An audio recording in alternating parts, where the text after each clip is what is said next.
బట్టి విక్రమార్క గారి గురించి అంటే ఆయన డిప్యూటీ సీఎంగా ఆయన్ని దించాలని చాలా మంది చూస్తున్నారు. వెనక నుంచి గోతులు దవ్వుతున్నాను. దీని విషయం మీద మీరే మాట్లాడతారు సార్? అది రాజకీయ కుట్రనే నా దృష్టిలో. నిన్న మొన్న మాట్లాడినప్పుడు ఈటెల గారు మాట్లాడినప్పుడు నేనే కౌంటర్ చేసిన. ఎందుకంటే ఇది సరే ఆయన దళితుడుగా అనే దానికంటే ఇంకా సీనియర్ సిఎల్పిగా కూడా వారికి అనుభవం ఉన్నది.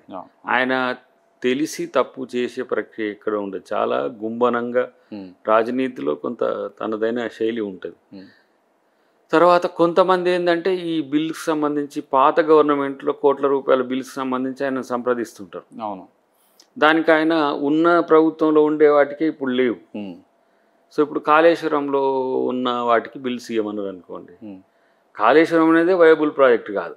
అంటే కానిపెళ్లికి భజంత్రీలు కొట్టినట్టు ఇప్పుడు కోట్ల రూపాయలు పెట్టి వాళ్ళు మాకు బిల్స్ ఇవ్వమన్నారు అనుకోండి, తను ఇవ్వలేడు. ఆ పరిస్థితిలో కొంతమంది నాయకులు వాళ్ళకు అనుకూలంగా ఉన్న వాళ్ళతో ఇట్లా స్టేట్మెంట్ ఇప్పిస్తారు. బట్టి గారు ఇట్లా చేస్తుండ్రు, అట్లా చేస్తుండ్రు, అవినీతి చేస్తుండ్రు, అక్రమం చేస్తుండ్రు. అది ఎంతవరకు సమంజసం మీరు నమ్ముతున్నారు? ఇప్పుడు చాలా మంది కూడా బిల్స్ కోసం వెళ్తే వాళ్ళకి 5% నుంచి 10% దాకా వెళ్తుంది వాళ్ళకి అనే మాట మాట్లాడారు. అది అవగాహన లేనితనం. సో దాన్ని అంటే మనం గోబెల్ నెట్ అయినా ప్రచారం చేయొచ్చు అన్నట్టుగా.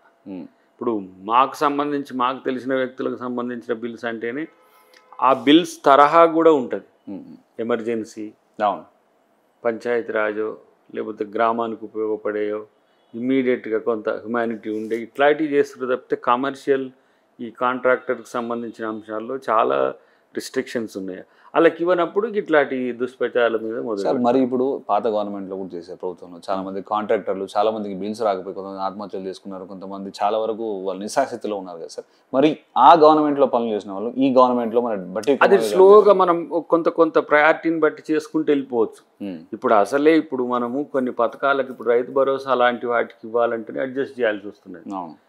ఆయన 7 లక్షల కోట్లు అప్పు చేసిపోయిన పరిస్థితి ఉన్నది. వాటికి ఇంట్రెస్ట్లే 42,000 కోట్లు అవుతున్నాయి. ఇప్పుడు మనకు నెలవారీగా చూసుకుంటే ఏదో వారాల అబ్బాయి అన్నట్టుగా చూసుకుంటే ఒక నెలకు 6,500 కోట్ల రూపాయలతోనే మనం ప్రభుత్వాన్ని నడుపుకోవాలి ఇప్పుడున్న పరిస్థితిలో. సో చాలా టిపికల్గా ఉన్నప్పటికి కూడా సర్దుబాటుతో ఆర్థిక దుబారాన్ని తగ్గించి విలాసాలను తగ్గించి అంతా మనం చేస్తున్న పరిస్థితుల్లో వీళ్ళు 100 కోట్లు 1000 కోట్లు అంటే ప్రభుత్వం ఇచ్చే స్థితిలో ఉండదు. అంటే ఖజానాన్ని బట్టే కదా బిల్స్ పే చేసేది. సో ఆ పరిస్థితుల్లో గత ప్రభుత్వంలో చేసిన వాళ్ళకి చేయమని కాదు, అంతలా వీళ్ళను మోసం చేసినాయి గత ప్రభుత్వం. ఇష్టం వచ్చినట్టుగా పనులు చేయించుకోవడం, బిల్స్ అప్పుడే ఇవ్వాలి కదా. ఇప్పుడు ప్రతి 3 మంత్స్కో 2 మంత్స్కో ఒకసారి ఆ బిల్స్ అనేది క్లియర్ చేయాలి. ఒక్కొక్కటికి 1 మంత్కు ఒకసారి ఉన్నాయి. నేను కొన్ని చూస్తున్నా 100 కోట్ల పెండింగ్లు ఉంటున్నాయి. అంటే వాళ్ళు లాస్ట్ ఎలక్షన్ ఇయర్ కాంట్రాక్టర్లకు డబ్బులు ఇవ్వాలి. చిన్నవి కూడా మా మిషన్ భగీరథ, మిషన్ కాకతీయ, చిన్న ఏది డ్రైనేజ్ కూడా రాలేదు. అంటే లాస్ట్ ఇయర్ మొత్తం మనీ లేవు. లాస్ట్ ఆర్బీఐ నుంచి ఏదో ఎఫ్ఆర్బిఎంను పెంచి లేదంటే ఏదో డిస్క్రిషనరీ పవర్తో ఒక 19,000 కోట్లు తీసుకొచ్చి రైతు రుణమాఫీ చేసి 99,000 కోట్లు. ఈ ఎన్నికలు గెలిచిపోతే చూద్దాం తర్వాత ఎట్లా ఉంటుందని అనుకున్నాం.